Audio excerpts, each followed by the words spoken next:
This is the CHRILLCAST. I'm Chris. And I'm Will. I'm SurFool. SurFoolPlays on Mixer, right? Why don't you tell everybody about Yes. your streaming channel? Really, it's just a lot of Let's Plays, mostly with my wife. We're playing a lot of Apex. I always play first-person shooters. I hardly ever stray from that. And it's just mostly just to record the good times when I party up with friends. Very cool. Are you going to hop on the Halo train? Yes, definitely. Gotta get the Halo grind in before Infinite comes out. There you go. Obviously, you guys know who we are, so I'm not going to even bother telling you about us. Today, before we get into our quick topics, today we're going to be talking about the pricing cost, or the speculation on pricing for the Xbox Series X and the PS5. So this is not clickbait. We are going to have a discussion about that, but we're going to talk about some quick topics first, starting with Nintendo Switch Online. The NES, SNES library has reached 80 total games now. This is so cool. I really like the fact that Nintendo's doing this. Yeah, The old retro games on this online service. It's pretty sweet. and it's cool to see the games from like childhood, like all free on the service for $20 a year. It's like, this is the best thing that's ever happened on an online service. Maybe. Oh, for sure. It's showing that there's an audience for it because the numbers show. And they just keep adding to it, which is so cool. And there's like online play involved, and yeah, it's really unprecedented to have this level of involvement on an online service that costs $20. Yeah, it really is, and it's really nice seeing Nintendo do something like this because normally they would just resell these games back to you.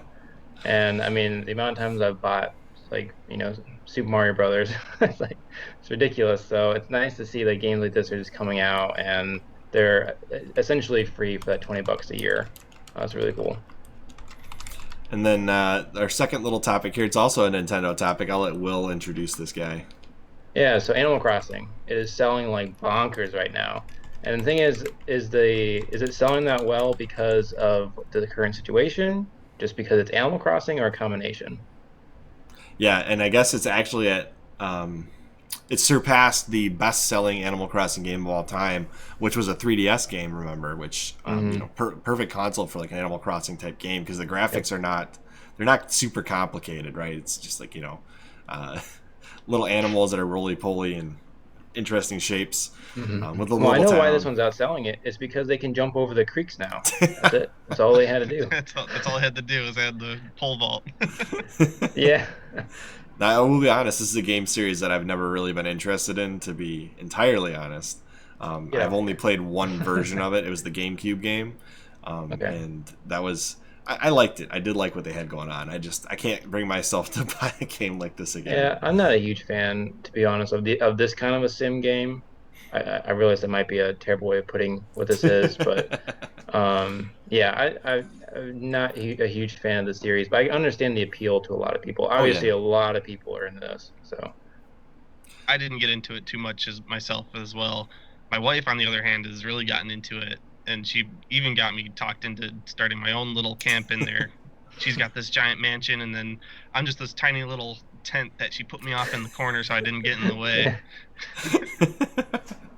It's like, I mean, it's really like a more friendly version, kid-friendly version of The Sims is how I would describe it, with some extra world exploration and world building. For sure.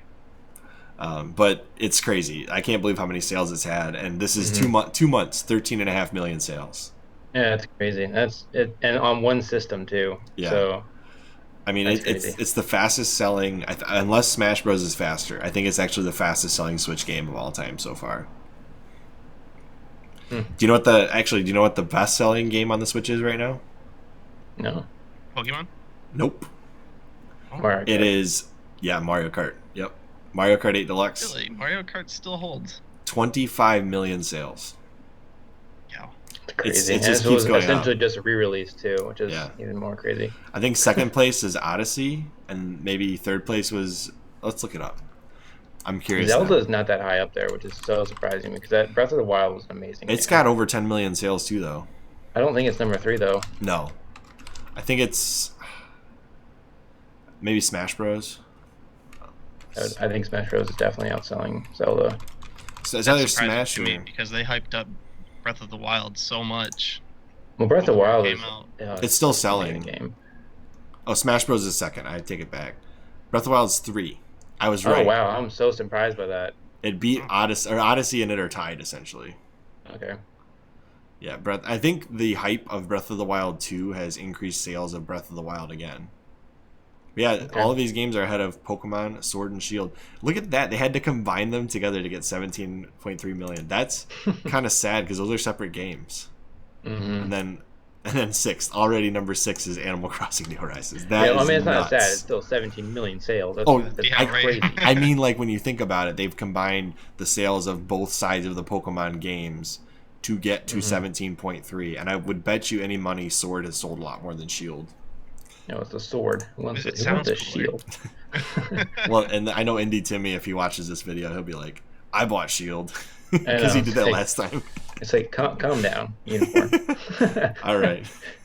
All right, Will, calm down. Yeah, he got downgraded. I'm still mad he changed my Pegasus. I would totally be a Pegasus. I think it's Oh, way my cooler. gosh. Stop. Okay, so the main topic is going to be Xbox Series X versus the PS5 and all the speculation around it. So what I'm going to do is I'm going to give you guys a little synopsis I wrote up here, and then we'll have a discussion. All right, so it's been rumored heavily the Xbox Series X should cost more than $400, if not more than $500 based on the components they've put inside it. It's also been rumored that the PS5 should cost at least $400, if not pushing $500 as well, also based on the same reasons, components and development costs. I've heard that might actually go up to 600. That would be a mistake, but we'll get to that later. Neither company wants to launch their console at a price tag higher than their competition. There's a history proving that the $100 difference can be all that's required to kill off the competition. For example, the 5th gen, the Sega Saturn, was at $399, where the Sony PlayStation was at $299 with the famous $299 mic drop speech, and the Nintendo 64 was at $199, so $200. The 6th gen, Sega Dreamcast, $199. Sony PS2, $299. Nintendo GameCube, $199. And the Xbox, $299. And that's a weird generation because the PS2 is the best-selling console, and it was $100 higher than both the Sega and the Nintendo console. That was because it was the cheapest DVD player. Yeah. And that definitely helped the sales. I totally forgot about that detail. Then you go to the 7th gen. The Sony PS3 retailed at a price tag of $499, and that was the lowest priced version of the PS3, with the Nintendo Wii coming in at $249 and the Xbox 360 coming in at $299. PS3 right out the gate just fell flat. It sold pretty good right on day one, and then like flatlined because Came out a year after too, didn't it? After the 360. it did. The 360 had a year up, but the Wii and the PS3 came out in the same weekend, if I remember correctly. Yeah. Or within a week or the same weekend. I can't remember for sure, but I know Adam Korlick detailed it in one video where he said, I bought a Wii this day and then a PS3 this day and sold them all on eBay. And I was like, what? Anyways, but the PS3 being $100 more expensive, right? No, $200 more expensive than the 360. That was a horrible mistake on Sony's part. Well, the first one they launched with was 600. No, that was the base model, the cheap model was $499. I looked this up. Yeah, but the one that everyone would want though was 600 because that was the one that actually had 60 memory. gig, the 60 gig versus the 20 gig. Yeah. It also did not That have was Wi-Fi. That was the famous "get a second job" comment, wasn't it? I think so. I think you're right about that one. But That the was not a good choice. no, Nope. the PS3 though, the $499 model launched without Wi-Fi. The built-in Wi-Fi model was the $600 model, and then we have the 8th gen. And famously, the PS4 right out the gate came out swinging with a $399 price tag versus the Xbox One, which offered little to no incentive for paying an extra $100. Because the only thing you got additional than the PS4 didn't have was that Kinect camera. And Yeah, it was a basically- less powerful system, and you had to connect. And also, they said it was not going to have offline play, and it was just awful. And then Worst launch Mr. ever. Metric, Don Metric, Oh gosh, said that guy. we already have a not online system, the Xbox 360. Like, way to stick it to the fans. Yep. That was a mistake. I'm glad they got Phil Spencer in there now. He's doing phenomenal work for yeah. Microsoft now. Phil Spencer, come on the podcast. Anyways. Yes, definitely. I'll lose my mind. Can I come back on for that one? Yeah, you're welcome. You can come back on. All right. So with all that being said, you can look at it, right? The 5th gen, the Sega Saturn died being $100 more expensive. Did I say 5th or 6th? 5th gen. The 6th gen, the PS2 cheapest DVD player, that was a factor. So we're not going to count that one. But then the 7th gen, the PS3 basically died on arrival, being $200 more expensive than the base model of the 360. And then the 8th gen, the Xbox One, also $100 too expensive, or not $100 too expensive, but perceived expense was $100 too expensive versus the PS4. And you can see the results right there with the PS4 selling over 100 million consoles, with the Xbox One somewhere between 40 and 50 million. Yep. It might have crossed the 50 million mark. I really don't know. I think it's around there. It's hard to tell. They haven't actually released any official numbers. But I think that they did publish it recently. Let me see if they've got it on here. I thought somebody posted it the other day. I thought it was between 50 and 60, actually, now that I'm thinking. Well, I bought 2 of the damn things, so that should have helped. I have 3 in my house. Do you? Nice. 50 million in Q3 2019, so I think the estimate is somewhere between 50 and 60 right now. Okay. They're saying that the Switch is likely to surpass the Xbox One. Oh, yeah. Within a year. I would be surprised if it didn't. It's close if it hasn't already. So here's what I want to say right out the gate. Before we get into our arguments, where do you think these consoles will be priced at? What's your take, Will? All right, so I've read that basically wherever Sony places their console, Xbox is going to undercut it. So say if they have it at 500, Xbox is going to be at 450 or 400. And honestly, like every indication, I think I've read that several different sources, like sort of if you listen to their comments about the pricing, they have essentially said they're waiting for Sony. So it makes sense that that's what their plan is. And also, Sony undercut them last time, and they caught them with their pants down, because they thought that Sony was also going to be at $500. So they thought that they had the added incentive of the Kinect, whereas Sony ended up undercutting them by $100 and also had a more powerful console. So this time, I think they're just going to bite the bullet and lose like $60 to $100 on every console and hope that people just buy the software, and also like the subscription services like Game Pass. What's your take, Dave? I totally agree with Will. Definitely 450 is going to be their bottom line. I don't think you'll see either of those consoles going any lower than that. Everything I've heard personally is rumored one of them is going to be at least 600. And with Xbox waiting for PlayStation to make the first move, you're going to see PlayStation trying to compensate for that by going 550, 500. And this might be the last console generation with pricing wars. You're going to see Xbox starting to make a move for more of a PC foundation. Hold up. Did Austin accidentally leak something in this video? Hold on, look at this. You got me peaked now. Yeah. What's this on the bottom left here? Xbox X's? One X's? I can't tell. I can't tell either. Is that the rumored less powerful Xbox One or Xbox Series X console? Series S? No, it looks like a One X, but I can't tell. I can't tell either. It's pretty blurry. I wonder. Well, maybe I'll he's. Look it up. Yeah, I don't know. If it is, that'd be pretty interesting if he accidentally leaked it in the video. I am curious what the other. No one has said anything about it, so I feel like it can't be. See, I'm curious what the new Xboxes are going to look like, or the lower powered. It'll just be a half size cube instead of a full size, like I hope they don't cylinder. launch it to consoles. Call it the X Cube. The X Cube. Oh my gosh, that'd be awesome though. Xbox Series C.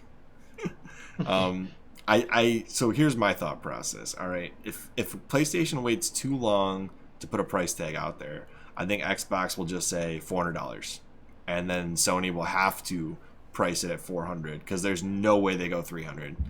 And then as soon as they say we're gonna match the Xbox's price, then Xbox says, but we also have this cheaper one at $250. Yeah, I mean that's what Game One. It's over. And Eurogamer has been predicting that they're going to have the two that straddle the PlayStation. So one's going to be more expensive because it's more powerful, and then one's going to be less because it's less powerful. But I hope that they don't do that. I think Xbox is gonna say our console is more powerful than the PS5 is $400.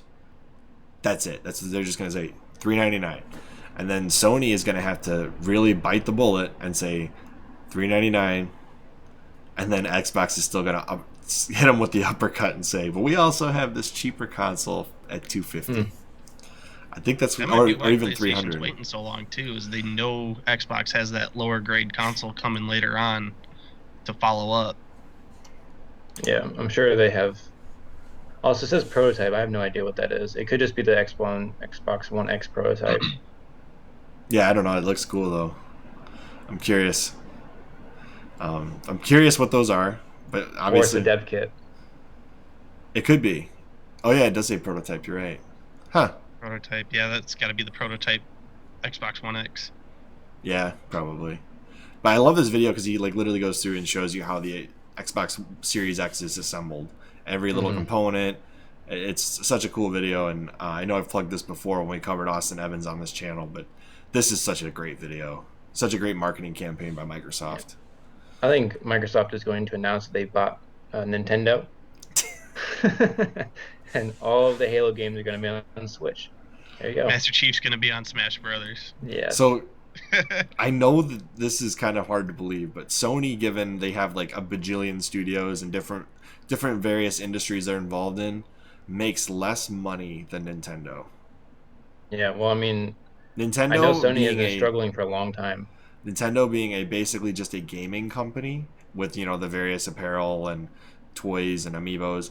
I mean, they're basically just a gaming and kids company essentially, and I say that not in like a insulting it's for kids Nintendo. No, I say it in like they market their stuff to be kid friendly, but also have depth, and their first party titles are awesome. But I digress. Nintendo being a basically games, toys, and software company makes more money than Sony every year, which is insane. Yeah, until Disney buys Sony. That ain't gonna happen. Yeah, Disney is reeling right now. They're hemorrhaging money on their parks because they've been closed for so long. I mean, I guess when you're worth, trillions of dollars, it doesn't matter.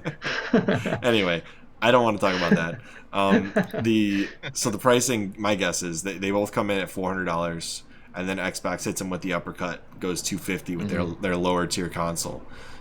Or somehow Sony says $350, and then Microsoft's like, all right, we weren't gonna do this, but we're gonna price match. Yeah. I think if Sony somehow comes out the gate with a lower price, like just somehow pulls it off, Microsoft will just price match. Yeah. I think you're right. I think they'll price match, or I mean, what happens if they have both consoles that are under Sony's console? Yeah, I don't know. Oh man, that'd be bonkers. Wait, repeat that? I'm trying to think the words here. I'm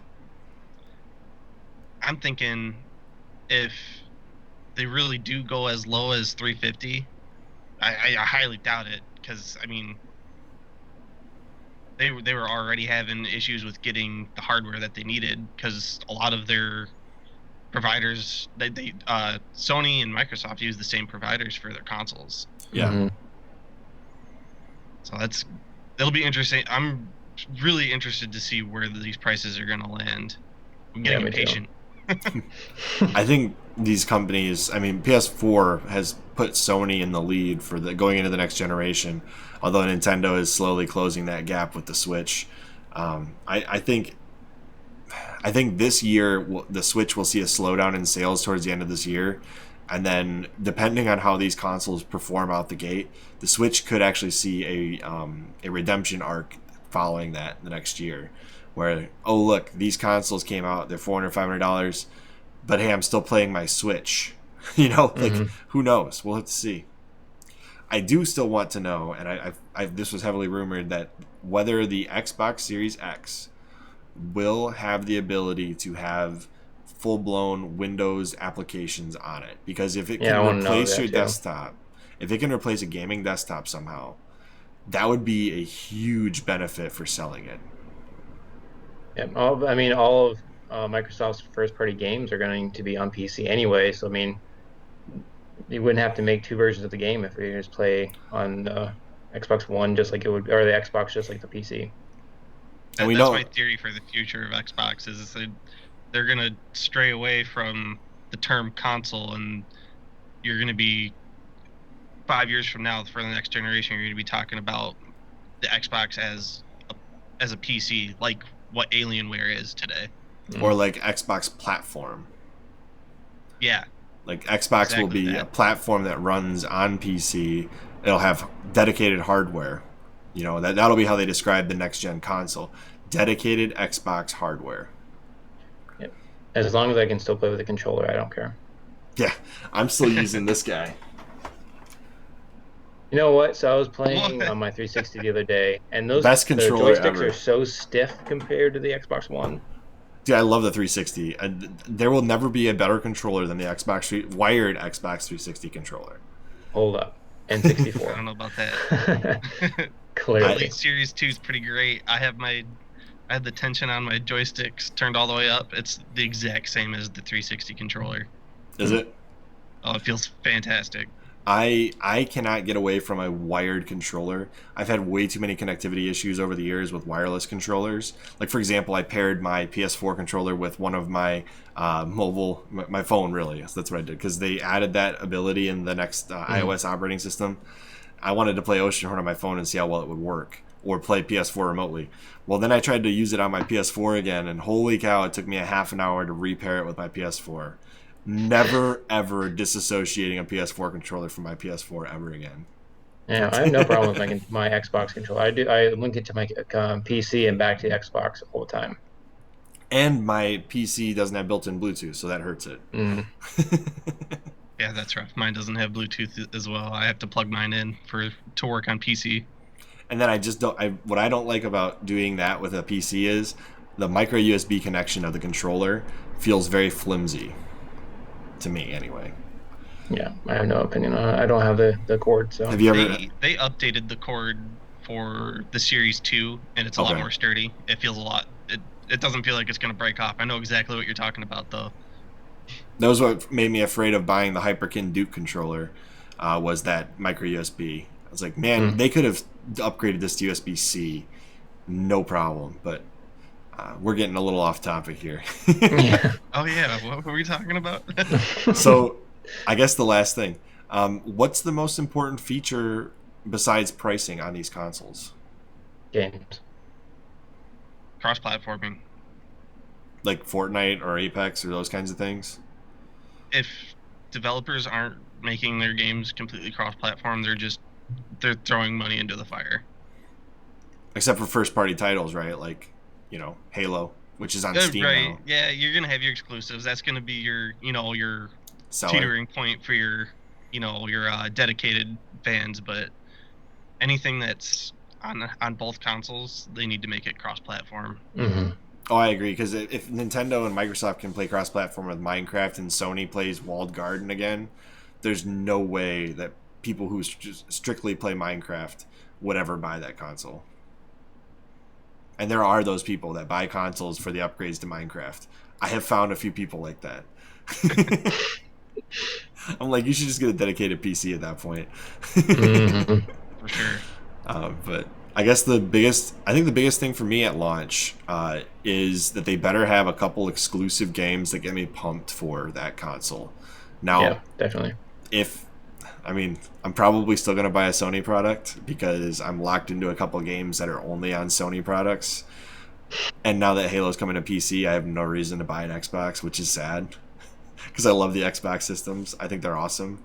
Mm-hmm. But Persona only comes to Sony, so I've actually made that decision. As of right now, I'm not interested in the next generation. I'm gonna dedicate this generation to upgrading my PC and starting to grow my library on there. yeah. Okay. That's definitely a decision that is makeable at this point, considering that a lot of console games have come to PC. Yep. And also, Microsoft has said for at least their first-party games, a lot of them will be on Xbox One at the same time. so I don't have a huge incentive to buy anything. But honestly, if they finally give me the Fable game that I've wanted for the last decade, I will reward them for that. I forgot about like, this. like I will buy that game. I will buy that console just for that game. Will you finally have somebody on the show that's as into Fable as you are? Oh, I can't get enough of Fable, man. Yeah, that's awesome. Give me more. I love Fable. If they say the Xbox Series X is launching with an exclusive Fable title, which of you guys are buying this console? I'm buying it immediately. Fable's showing up on PC, so I'll probably still stick with PC. What if they Fable. said no PC? Then I don't have a choice. They're twisting my arm at that point. Yep. Yeah, I'd buy it. I honestly would pre-order it today if they announced it. What if they I've been waiting so long for that game. A Fable Anniversary Collection where they had 1, 2, and 3. They can leave 3 out and just give me 1 and 2. Are you as hating on Fable 3 as Will is? You know, I'm actually the unpopular opinion with that. I'm definitely not saying 3 was the best one, but I did like a lot of the mechanics that they introduced in 3, and I felt like they just kind of took it in the wrong direction. We need to have a dedicated podcast just to this topic, because every time we bring it up, I really want to get into it and understand why you and Chris enjoy that game. All right, if we have time at the end, we'll film a Saturday segment and just talk about Fable. Okay. As always, I'm Chris. And I'm Will. I'm SurFool. And we're going to see 2 consoles at $400 at least. And we will see you on the next CHRILLCAST. Bye, guys.